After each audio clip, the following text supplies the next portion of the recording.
Sixers fans, welcome back, part 2, all right? This is going to be a fun video because I'm feeling jubilant. New word alert. Let me get the new word alert here. New word to the channel, jubilant. I'm feeling jubilant because the Sixers starting 5 is utterly legit. If you don't follow my Twitter, shameless plug, gregmelly27, you should go follow it because I do a lot of impulse tweeting during games. I talk a lot of shit. I do my thing. It's worth a follow. Probably not. Nah, it's worth a follow. Don't say that, Greg. I'm feeling jubilant. Why am I feeling jubilant? I'm going to overuse the word, by the way. I'm feeling jubilant because the Sixers are 12-0 when the starting 5 starts. The original cast, the season 1 cast starts. That's phenomenal. Oh, it's another word I use too much. Phenomenal. See, you hear my roommate? Phenomenal. He says phenomenal because he knows I say it too much. Look, the fact that Seth Curry went legitimately scoreless. The man had just as many points as I did last night, and we still blew out the Hornets. And look, I know we won by 7. It's not a blowout, Greg, but come on. If you watched the game, you would have known the Sixers won that game easily. We never really lost control. We were in control the entire game. I know the Hornets went on a stretch in the third quarter, fourth quarter, where they won both quarters, but it was never really close. The scores, it's deceiving, guys. And the fact that, we can have our starting 2 guard, who is arguably the best shooter in the NBA, go scoreless is incredibly impressive, man, just for the entire cast, the entire unit of Philadelphia. And that's awesome. And I want to talk about today what we have and why it is so special. What better way to start off at the center position? We have the league MVP. We have the most dominant player in the league this year who is playing at a higher level than he ever has in his entire life.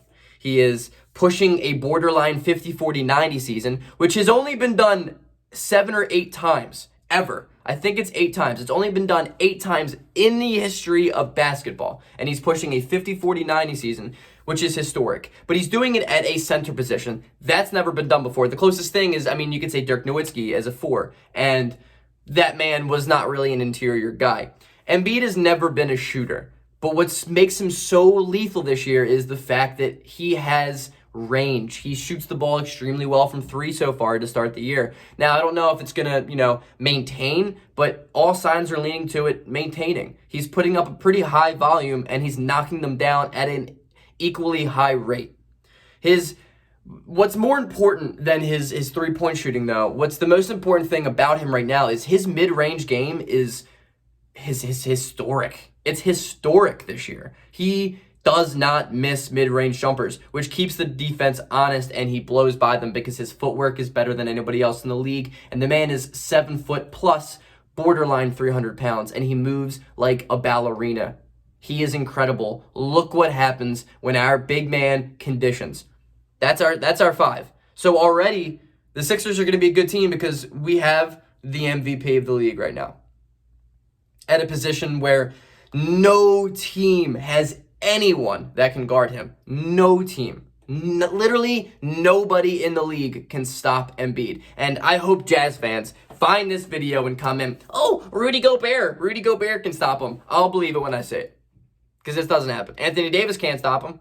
And personally, I think Anthony Davis is a better defender than Rudy Gobert. But that's just because I hate Rudy Gobert. That man he shut down an NBA season. All right. At the number 4 position, we have a guy who's having another career season, who is, averaging 20 plus a game and is also having a borderline 50-40-90 year. Think about that for a second. 8 guys in the history of basketball since Mr. Was it James Naismith? John Naismith? I think it's James Naismith. All right. 8 guys in the history of basketball since the beginning of, statistics has had a 50-40-90 season. If you don't know what that is, it's 50% from the field goal, 50% field goal percentage, 40% from 3, 90% from the line. 8 times that's ever been happened. Tobias Harris is also that close to it. We have 2 guys in our starting lineup who are having historic seasons. Tobias Harris, like I said in my previous video today, is best at the 4, and he's at the 4, and he is at his best. He has a quick decision making right now. Doc Rivers is the best thing that's ever happened to him. It's amazing. Tobias Harris at the 4 has been awesome. It's incredible. At the 3, we have a guy who's a 3-peat champion. He's won 3 championships in a row. He's a veteran that Philadelphia has not had. We haven't had winning veteranship leadership lately. Something that Philadelphia just hasn't had. And a guy in Danny Green, he's somebody who can hit the 3 ball at an above average clip and play defense. But more importantly, he understands winning basketball. He brings in organization. He brings in structure. He brings in togetherness. He is a glue guy in the starting lineup. We don't need anything else of him. Anything else he gives us is just an added bonus. And lately, he's been given a lot of added bonuses. At the 2, we have a top 5 3-point shooter who is also much more than just a 3-point shooter. He is a guy who has a much more expanded offensive game than I think a lot of Sixers fans understood before the season started. He's a guy who can score off the dribble. He's a guy who hits the mid-range jump shot. He actually has more 2s than 3s this year, yet he shoots over a 50% clip from 3 and is an all-time NBA 3-point percentage type of guy. Seth Curry. His name simply tells the story for me. He is the best possible guy you can spot up around the next guy I'm going to talk about, in which is Ben Simmons. Ben Simmons, as much as you hate him, as much as I talk shit on him sometimes, he is an all-NBA player. He is an all-NBA defender. He is a top 5 defender in the league. He is a defensive player of the year candidate year in and year out. He guards every single position better than anybody else in the league. He is the most versatile defender I've ever seen in my entire life. Ben Simmons is an athletic freak. He is 6'10", who is right-handed, but can score at the rim better than most people can. He is an absolute high flyer when he is aggressive. When he is aggressive, he is borderline unstoppable in transition, unstoppable with the ball in his hands. He is one of the best passers in the NBA. And when he shows his aggressiveness, he shows flashes of pure dominance. Ben Simmons is legit. Extremely legit. He sees the floor at an elite level, and he is arguably the best defender in the entire league. My thing with Ben Simmons is, my thing with the starting lineup is, it is so well-rounded. We have Ben Simmons, who will shut down any single player on another team on any given night. Seth Curry, who can outshoot any player on another team on any given night. Danny Green, who brings everyone together. Joel Embiid, who is the best player in the entire association this year. No one can stop him. Not a single person can stop Embiid from scoring. He'll give you 30 every single night, and it doesn't even look like he's trying. He'll put up 40 against a bad team in less than 30 minutes. He shoots better than anybody at his position. He gets to the line 11 times a game, more than any single player in the NBA this year. When he's not shooting the ball well, he understands, look, let me get easy ones.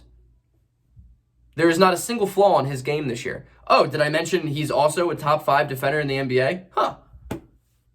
He is the best player in the NBA when it comes to both sides of the ball. And you know what's the best part about it is? People who are Anthony Davis stans and like, oh, AD's going to shut him down. No, he doesn't. Embiid steps his game up against AD every single year. From the moment he's walked into the league, he's been better than Anthony Davis. Has outplayed Anthony Davis in every single matchup. He shuts AD down. That's what I love about him. He clogs the paint. He's the best one of the best interior defenders in the NBA. Embiid is the best two-way player in the NBA this year. And we have a guy, Tobias Harris, who is scoring at an extremely high clip, who is becoming our fourth quarter clutch guy off the dribble. He has a game winner against the Lakers. He's averaging over 20 a game, 50, 40, 90. He rebounds the ball well. He seems to score over 20 points every single game, and he does it quietly. This Sixers starting 5 is legit. It is everything we wanted from the team last year. Because why? Because of the fit. It fits this year. To those who said Ben Simmons and Embiid can't play together, you were wrong. All it took were a couple of other pieces, and this team is legit. The Sixers are 16-6 and first in the East for a reason.